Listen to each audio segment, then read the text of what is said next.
మాతో కూటమికి లబ్ధి చేకూరుతుంది అన్న వాదనలు కూడా వినిపిస్తున్నాయి. నిజానికి ఈ రోజున విజయసాయిరెడ్డి గారు చేసిన రాజీనామా లాంటివే గతంలో చాలామంది చేశారు. ఒక పార్టీ నుంచి ఇంకో పార్టీలోకి వెళ్ళారు. ఇదంతా కూడా గత కొన్ని సంవత్సరాలుగా కొన్ని రాష్ట్రాలు అలాగే కేంద్రంలో ఉన్న బీజేపీ అనుసరిస్తున్న రాజకీయ సర్దుబాటు వ్యూహాల్లో భాగంగా జరుగుతోంది. దీనినే మనం పొలిటికల్ అడ్జస్ట్మెంట్ అని కూడా అనొచ్చు. ఈ పొలిటికల్ అడ్జస్ట్మెంట్ స్ట్రాటజీలో భాగంగా కాస్త అవగాహన ఉన్న ఈ రాజకీయ పార్టీలు ఒక పార్టీకి చెందిన వారిని ఇతర పార్టీకి ఉద్దేశపూర్వకంగా పంపించడం, లేదా తమ పార్టీలోని వారిని రాజీనామా చేయించి వేరే పార్టీకి పంపించడం, మూడో మార్గంలో ఇతర పార్టీ వారు తమకు ప్రతిపక్షంగా ఉన్న పార్టీలోని వారిని రాజీనామా చేయించి తమ వైపు ఆకట్టుకోవటం లాంటివి అనేక సంఘటనలు ఇటీవల ఆంధ్రప్రదేశ్లో కాదు దేశంలో కూడా జరుగుతున్నాయి. మీకు ఒక ఉదాహరణ ఏమిటంటే, గతంలో మీకు సీఎం రమేష్, అలాగే సుజనా చౌదరి, అట్లా టీజీ వెంకటేష్, గరికిపాటి రామ్మోహన్, వీరందరూ కూడా తెలుగుదేశం పార్టీ నుంచి సేఫ్గా ఉంటుందని చెప్పి భారతీయ జనతా పార్టీలో జాయిన్ అయ్యారు. వీరిలో దీనికి వచ్చేటప్పటికి సీఎం రమేష్, సుజనా చౌదరి వాళ్ళ మీద కేసులు ఉన్నాయి కాబట్టి ఆ కేసుల నుంచి మనం ఉపశమనం పొందవచ్చు అనే ఉద్దేశంతో వాళ్ళు బీజేపీలో చేరారు. దీనికి చంద్రబాబు నాయుడు గారి ఆశీస్సులు కూడా ఉన్నాయి. ఆ తర్వాత వచ్చేటప్పటికి మీకు ఇటీవల కాలంలో వైసీపీలో రాజ్యసభ సభ్యులుగా ఉన్న మీకు బీదా మస్తానరావు, మోపిదేవి వెంకటరమణ, ఆర్ కృష్ణయ్య, వారిని రాజీనామా చేశారు. అయితే వారి రాజీనామా అనేది జగన్మోహన్ రెడ్డికి ఇష్టం లేకపోయినప్పటికీ కూడా వారి చేత కొన్ని శక్తులు, బహుశా బీజేపీ లాంటి శక్తులు కావచ్చు, అలాగే టీడీపీ లాంటి శక్తులు కావచ్చు, వారితో రాజీనామాలు చేయించి వారి స్థానంలోనూ లేకపోతే వారి బదులుగా వేరొకరిని రాజ్యసభకు పంపించే ప్రయత్నాలు కూడా చేశాయి. ఆర్ కృష్ణయ్యకి అయితే టికెట్ కూడా ఇచ్చాడు, మళ్ళీ ఆయన రాజ్యసభలో ఆయన ప్రవేశించాడు. ఆయన ఇలాగేమవుతుందంటే, ఈ మన పొలిటికల్ అడ్జస్ట్మెంట్లో భాగంగా భారతీయ జనతా పార్టీ తన మిత్రపక్షాలతో కలిసి ఈ వ్యూహాన్ని, అంటే ఈ పొలిటికల్ అడ్జస్ట్మెంట్ వ్యూహాన్ని అనుసరించి తన బలాన్ని పెంచుకునే ప్రయత్నం చేస్తోంది. దాంట్లో భాగంగానే విజయసాయిరెడ్డి కూడా రాజీనామా చేసి ఉండవచ్చు. ఇక్కడేం జరిగిందంటే, నిజానికి భారతీయ జనతా పార్టీ వైసీపీల మధ్య విభేదాలు అయితే ఏమీ లేవు, వైషమ్యాలు అయితే కూడా ఏమీ లేవు. నిజానికి వైఎస్ జగన్మోహన్ రెడ్డి మోడీకి అత్యంత ఇష్టుడైన రాజకీయ నాయకుడిగా 2019 నుంచి 24 వరకు ఉన్నాడు ఆయన. ఆ సమయంలో జగన్మోహన్ రెడ్డి దాదాపు 25 సార్లు మోడీ గారి దగ్గరికి వెళ్ళాడు నేరుగా ఆయన.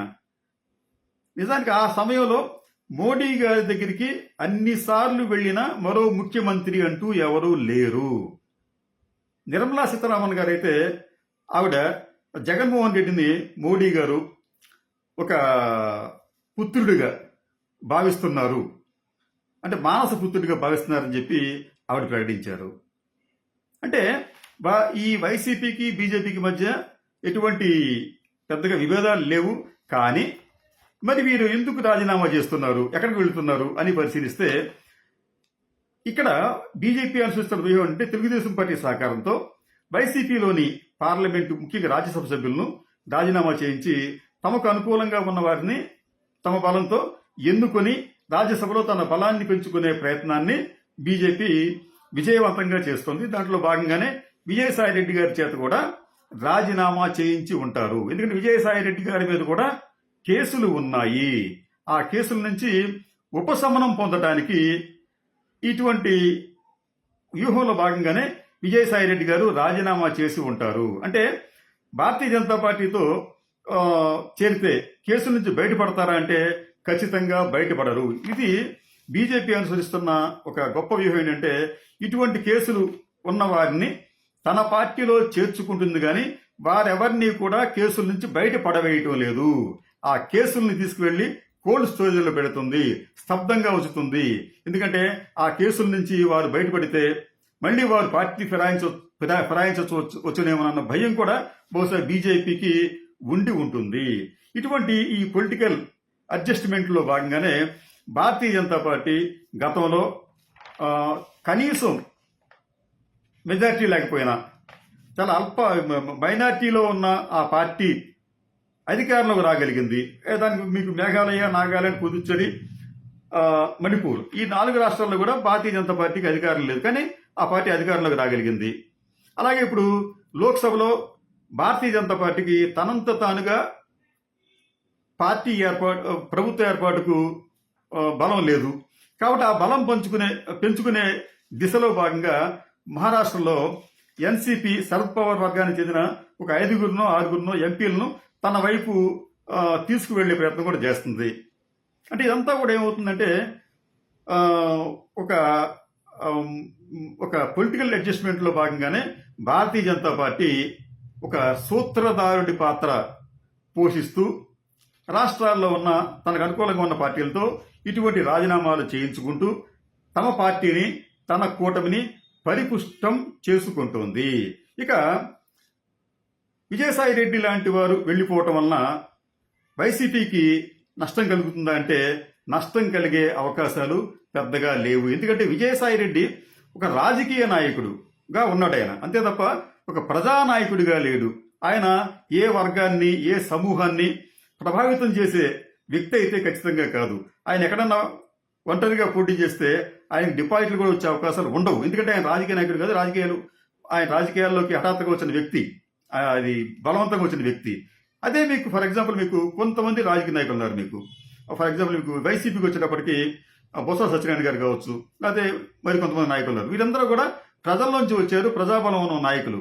అటువంటి వారు వెళ్ళిపోతే తప్ప వైసీపీకి పెద్దగా నష్టం అయితే ఉండదు. ఇది కేవలం చిన్న సెట్ బ్యాక్ మాత్రమే. ఇది కూడా విజయసాయి రెడ్డి గారు ముందుగానే జగన్మోహన్ రెడ్డి గారితో చెప్పి ఆయన అనుమతి తీసుకునే రాజీనామా చేశారు. ఈ విషయం మనం మర్చిపోకూడదు. అంటే ఇది కూడా ఒక రకంగా చెప్పాలంటే ఒక ఫ్రెండ్లీ మ్యాచ్ ఫిక్సింగ్ లాగా దీన్ని మనం భావించాలి తప్ప రాజకీయంగా పెద్దగా ఏమీ పరిణామాలు చోటు చూసుకునే. నమస్తే, నా పేరు కృష్ణంరాజు వివిఆర్. ఆంధ్రప్రదేశ్ రాజకీయాల్లో ఇటీవలి కాలంలో స్తబ్దంగా ఉన్న వైఎస్ఆర్సీపీ రాజ్యసభ సభ్యుడు విజయసాయి రెడ్డి గారి రాజీనామా కొంత ఆశ్చర్యాన్ని కలిగించింది. ఆయన రాజీనామా చేయడంతో వైఎస్ఆర్ కాంగ్రెస్ పార్టీ ఆంధ్రప్రదేశ్లో మరింత బలహీనపడుతుంది అని ఒక వాదన వినిపిస్తుండగా, ఆయన రాజీనామాతో కూటమికి లబ్ధి చేకూరుతుంది అన్న వాదనలు కూడా వినిపిస్తున్నాయి. నిజానికి ఈ రోజున విజయసాయి రెడ్డి గారు చేసిన రాజీనామా లాంటివే గతంలో చాలామంది చేశారు. ఒక పార్టీ నుంచి ఇంకో పార్టీలోకి వెళ్ళారు. ఇదంతా కూడా గత కొన్ని సంవత్సరాలుగా కొన్ని రాష్ట్రాలు అలాగే కేంద్రంలో ఉన్న బీజేపీ అనుసరిస్తున్న రాజకీయ సర్దుబాటు వ్యూహాల్లో భాగంగా జరుగుతోంది. దీనినే మనం పొలిటికల్ అడ్జస్ట్మెంట్ అని కూడా అనొచ్చు. ఈ పొలిటికల్ అడ్జస్ట్మెంట్ స్ట్రాటజీలో భాగంగా కాస్త అవగాహన ఉన్న ఈ రాజకీయ పార్టీలు ఒక పార్టీకి చెందిన వారిని ఇతర పార్టీకి ఉద్దేశపూర్వకంగా పంపించడం, లేదా తమ పార్టీలోని వారిని రాజీనామా చేయించి వేరే పార్టీకి పంపించడం, మూడో మార్గంలో ఇతర పార్టీ వారు తమకు ప్రతిపక్షంగా ఉన్న పార్టీలోని వారిని రాజీనామా చేయించి తమ వైపు ఆకట్టుకోవటం లాంటివి అనేక సంఘటనలు ఇటీవల ఆంధ్రప్రదేశ్లో కాదు దేశంలో కూడా జరుగుతున్నాయి. మీకు ఒక ఉదాహరణ ఏమిటంటే, గతంలో మీకు సీఎం రమేష్, అలాగే సుజనా చౌదరి, అట్లా టీజీ వెంకటేష్, గరికిపాటి రామ్మోహన్, వీరందరూ కూడా తెలుగుదేశం పార్టీ నుంచి సేఫ్గా ఉంటుందని చెప్పి భారతీయ జనతా పార్టీలో జాయిన్ అయ్యారు. వీరిలో దీనికి వచ్చేటప్పటికి సీఎం రమేష్, సుజనా చౌదరి వాళ్ళ మీద కేసులు ఉన్నాయి కాబట్టి ఆ కేసుల నుంచి మనం ఉపశమనం పొందవచ్చు అనే ఉద్దేశంతో వాళ్ళు బీజేపీలో చేరారు. దీనికి చంద్రబాబు నాయుడు గారి ఆశీస్సులు కూడా ఉన్నాయి. ఆ తర్వాత వచ్చేటప్పటికి మీకు ఇటీవలి కాలంలో వైసీపీలో రాజ్యసభ సభ్యులుగా ఉన్న మీకు బీదా మస్తాన్ రావు, మోపిదేవి వెంకటరమణ, ఆర్ కృష్ణయ్య, వారిని